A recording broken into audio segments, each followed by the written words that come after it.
Mass Mutual. Live Mutual. Oh.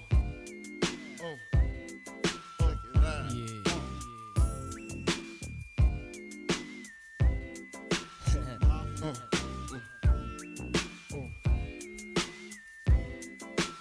I like this.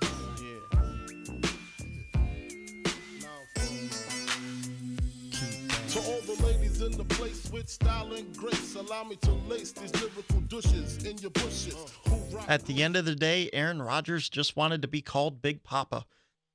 Aaron Rodgers, breaking news that came out just about a week ago. Aaron Rodgers is going to be playing for the Green Bay Packers in 2022. And ultimately, this was the best decision for both sides. It was the best decision for the Packers organization. It was the best decision for Aaron Rodgers. Now, I've spoken on this in the past, why I understand why Aaron Rodgers would want to move on, because let's take a look of this Packers organization that's owned by the fans for the fans. They have always had that mentality of 1 foot in the door while 1 foot's out of the door. And what do I mean by that? I mean that they're always looking towards the future. And we saw it with Brett Favre. We saw it with Aaron Rodgers. We saw it with Bart Starr. You name the quarterback for Green Bay, and we have seen this situation. It's like building your perfect house, but still needing some work done. You have the blueprints out, you get the foundation down, you put the walls up, you put the siding up. Now you just got to decorate the inside to have your perfect home. And before you start painting and doing the plumbing and the electricity inside, you decide you're going to start building a new house. That's exactly what this Packers organization has done year in, year out, decade in, decade out. So I understand when you are one of the most talented quarterbacks in the league, you want that mentality of the here and now and not to the future. They drafted Jordan Love with that 1 foot in, 1 foot out mentality. They weren't looking to help Aaron Rodgers in the moment. They were looking to help the Green Bay Packers in the future. And that's ultimately why these relationships were frayed. Because Aaron Rodgers seen what this organization has done to players year in, year out, decade in, decade out. They have 1 foot in, 1 foot out mentality. Aaron Rodgers, I could say a lot about Aaron Rodgers. I could say, he's a stats guy. He doesn't like to throw interceptions. Sometimes he's too critical of his own stats and too well aware of his own stats and doesn't make big-time plays in big-time moments in the playoffs. I could say that. But at the end of the day, he is one of the most talented quarterbacks in the league. Maybe of all time. One of the most talented quarterbacks of all time. And they had an eye on the future, drafting Jordan Love, drafting all these guys for the future. They go into free agency. Yeah, they picked up Zaire Smith and a couple other guys. But really, they always have an eye on the future. They didn't finish building one house, but yet they're starting to lay the foundation for the next house? No. Finish the project in the here and now. And that's what it was about.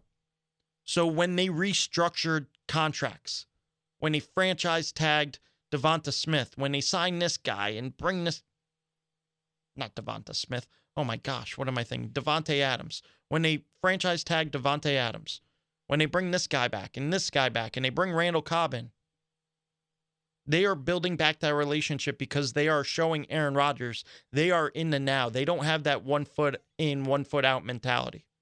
They are in the now. So yes, as wonderful as it is to potentially be paid $200 million, which we still don't know the exact details of that contract. Now rumored to be $153 million guaranteed, 200 over 4 years, blah, blah, blah. The money's nice, and if you're going to offer me the money, I'm absolutely going to take it. But really what I want is you to be dedicated to me and build around me, not build around for the next me. You understand what I'm saying? Finish building this house before you move on and build another house. When you hire a contractor, Do you want them to do your deck, finish it halfway, and then say, oh, I can't come over tomorrow. I got to start a new deck at your neighbor's house? No. Take that day, finish mine, and then the very following day, when my deck is done, you go and you move on to the next one. Now, it's a great business acumen for the Packers organization, especially one that's as frugal as the Packers that have always built through the draft, not only because they don't like to spend money, but let's be honest, who wants to play in Wisconsin? It is cold. It is frigid. There's not much to do out there. And I'm sorry, Wisconsinites, or however you may be referred to as, but it's not like New York City. It's not like playing in New Jersey with the city right there. It's not like playing in Buffalo where you have, all this wonderful barbecue and everything around. Yeah, you guys got cheese. I understand. You got cheese. But at the end of the day, this isn't a destination for free agents. Even Buffalo, as great as their fans are, have a hard time bringing in players in free agency. You know what helps that? Is being willing to spend money. I have Josh Allen. Guess what? I'm going to spend money too. So I know you want to play with Josh Allen, but you still have issues with playing in Buffalo because it's frigid. Guess what? I'm going to throw you an extra couple million. So ultimately, this deal was done in the best interest of the Packers because, let's be honest, Aaron Rodgers at his age is still better than anything Jordan Love can give you. Now, could Jordan Love eventually be that guy? Maybe. More likely than not, he probably missed his opportunity and no fault of his own. But you're in here and now. You got a top 5 running back, top 5 wide receiver, a top 5 left tackle. You got a very good defense, one of the best young up-and-coming head coaches, a great offensive system, and you got a great quarterback, a top 5 quarterback to run it all. So that was in the best organizational decision to dedicate themselves to Aaron Rodgers for the next 4 years. People miss on first-round draft picks. It's okay. They took a flyer on Jordan Love. There was a lot of hype around him. Now they can go ahead and they can either continue to have him as a backup or trade him for some draft picks. It's okay to take a flyer on a guy. I know everybody doesn't like to take a flyer on a first-round pick, but it happens. Take a look at the Philadelphia Eagles. And now it was a second-round pick, but they took a flyer on a second-round pick named Sidney Jones, the corner out of Washington who tore his Achilles during his pro day. I would take that flyer every single draft because he was a top 15 type of talent at the defensive back position who got hurt. And I took a flyer on him being what he potentially could be. So they took a flyer on Jordan Love, thinking Aaron Rodgers may not be here. We want to have 1 foot in, 1 foot out. That's our mentality. That's always been our business acumen. 1 foot in, 1 foot out. We're building for the future. And I'm not disagreeing with that. You can build for the future and build for the now at the same time. It's difficult when you live in Wisconsin. It's difficult to have people come to Wisconsin. But ultimately, this was the best decision. And this was the best decision for Aaron Rodgers. I think he looked around. Now, we don't know what Nathaniel Hackett's going to be with the Denver Broncos. I mean, obviously, he has some sort of relationship with Aaron Rodgers. He was a coach when he's there. But at the end of the day, you know what you have with Matt LaFleur. You know what you have with Aaron Jones and A.J. Dillon and Devontae Adams and Alan Lazard and Scowling if he comes back. You know what you have. You got a great defense. You got 2 top running backs. Now, A.J. Dillon is one of the best backup running backs in the league. Aaron Jones is a top 5 running back in the league.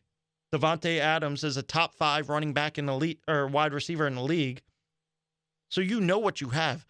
Ultimately, you look around, and as great as Denver looks, and I'm sure Russell Wilson will do a great job over there, but Russell Wilson didn't have in Seattle what Aaron Rodgers has in Green Bay. And ultimately, you have to make the best decision for yourself, especially when you get up there in age.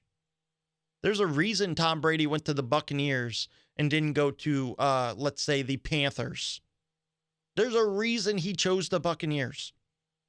And I think the more Aaron Rodgers sad about it, and hopefully, people in his team involved were talking to him just like I'm talking to you guys.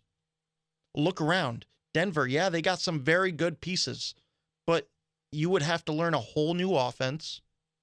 That defense is hit or miss. That offensive line is very good, but take a look at what you got here. You got a top 5 running back, a top 5 left tackle, a top 5 wide receiver, top 5 defense, with potentially a top 5 head coach that you already know and love and have a great relationship with. So I understand that you're upset with the organization for not building around you sooner. But if they want to dedicate themselves to you for the next 4 years, you take it. You are 38, 39 years old. You only got about 4 years left. And I'm sure dedicating themselves for the next 4 years, they're going to do everything that they can in their power to try to win now. So at the end of the day, this was the best decision for the Packers. This was the best decision for Aaron Rodgers. And I talked about it all along. Aaron Rodgers just wanted respect. He wanted to know the organization wanted him there and didn't have that 1 foot in, 1 foot out mentality. They weren't building your neighbor's deck before they finished yours. They didn't not finish their house and build another house.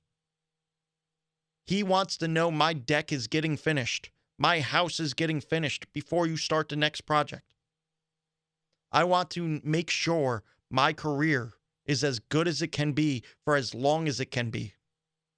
And that's ultimately what the Packers decided.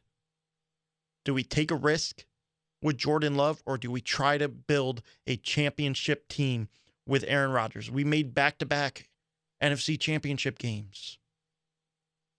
And then this year, we had a shot. Didn't work out. But we've been a number 1 seed or a number 2 seed or top 3 seed the last handful of years. We have a great team. And Aaron Rodgers takes a look around. I got to play Justin Fields, Kirk Cousins, Jared Goff, or I go to the Broncos and look at all the quarterbacks and teams they have there. Let's be honest. The NFC is a lot more wide open. Yeah, they have the Rams, but the Bucs just lost Tom Brady. They just lost Tom Brady. So who in the NFC besides the Rams really going to challenge the Green Bay Packers in the NFC? Is it going to be the Dallas Cowboys? They choke all the time. Is it going to be the Saints? They don't have a quarterback. Is it going to be the Cardinals? The Cardinals have not shown the ability to be clutch down the stretch of a season or in the postseason. Is it going to be the 49ers? We don't know what Trey Lance is. Is it going to be the Falcons? No, Matt Ryan's a very good quarterback, but he can't overcome the deficiencies of the Falcons in their defensive side of the ball. Are you afraid of Kirk Cousins? Are you afraid of Jalen Hurts or Carson Wentz with the Washington Commanders or Daniel Jones? The top 2 teams in the NFC are the Rams and the Packers. So at the end of the day, best decision was made for the Packers to take advantage of a weaker NFC and build around Aaron Rodgers. And the best decision was for Aaron Rodgers to stay where he was. Because if he went to Denver, he had to deal with Justin Herbert twice a year, Derek Carr twice a year, Patrick Mahomes twice a year, not to mention Ryan Tannehill and the Titans. Joe Burrow up and coming. Lamar Jackson's not going to be injured forever. Josh Allen. Mac Jones showed a little bit of something. Maybe even Tua becomes something this year. So at the end of the day, it was the best decision for Aaron Rodgers, and it was the best decision for the Packers organization, because you don't know what the future lies, but you know what the now could be. No longer that building the next neighbor's deck without finishing the deck that you started on. And every good contractor can tell you that, and every good general manager can tell you that as well. You finish what you started while having an eye towards the future, not 1 foot in, 1 foot out, like the Packers have consistently done year after year, decade after decade.